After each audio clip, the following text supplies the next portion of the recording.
2027 ODI world കപ്പാണ് ഇനി team ഇന്ത്യയുടെ മുന്നിലുള്ള ഏറ്റവും പ്രധാനപ്പെട്ട ലക്ഷ്യം.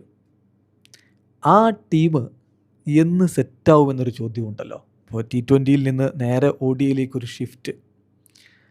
കോച്ച് ഗൗതം ഗംഭീർ ഇന്നലെ പറയുകയുണ്ടായി, 2027 വേൾഡ് കപ്പിനുള്ള പ്രിപ്പറേഷൻ നമ്മൾ നേരത്തെ തുടങ്ങും. ഈ IPL കഴിഞ്ഞാലുടനെ അത് സ്റ്റാർട്ട് ചെയ്യും. ഈ IPLന് ഒടുവിൽ ഇന്ത്യയുടെ 2027 വേൾഡ് കപ്പ് ടീമിൻ്റെ ഒരു ബ്ലൂ പ്രിൻ്റ് ആയിരിക്കും. By the time IPL 2026 ends, India will have a blueprint for the ODI World Cup 2027 എന്നാണ് അദ്ദേഹം പറഞ്ഞത്. അപ്പോഴൊരു ചോദ്യം, സഞ്ജു സാംസണിന് ODI ടീമിൽ അവസരമുണ്ടാകുമോ? സൗത്ത് ആഫ്രിക്ക പോയി ക്രിക്കറ്റ് കളിക്കാൻ എളുപ്പമുള്ള സ്ഥലമല്ല എന്നുകൂടി കോച്ച് പറയുന്നുണ്ട്. അവിടെയും സഞ്ജുവിനൊരു പോസിറ്റീവ് കാര്യമുണ്ട്. യെസ്, 2023 ഡിസംബറിൽ അവസാനമായി സഞ്ജു സാംസൺ ഏകദിന മത്സരം കളിച്ചത് സൗത്ത് ആഫ്രിക്കയിലാണ്. സൗത്ത് ആഫ്രിക്കയ്ക്കെതിരെ അന്നത്തെ മത്സരത്തിൽ അവൻ സെഞ്ചുറിയും നേടിയിരുന്നു. ഇപ്പോൾ റെഡ് ഹോട്ട് ഫോമിലുള്ള സഞ്ജു IPLലും അത് തുടരുമെന്ന് കരുതാം.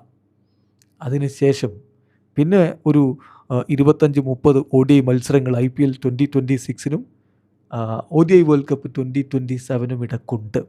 അപ്പോൾ അതിലേക്കൊരു അവസരം ലഭിച്ചാൽ സഞ്ജുവിന് വേൾഡ് കപ്പ് ടീമിൽ ഇടം പിടിക്കുക എന്നുള്ളതും സാധ്യമാണ് എന്നതാണ് യാഥാർത്ഥ്യം.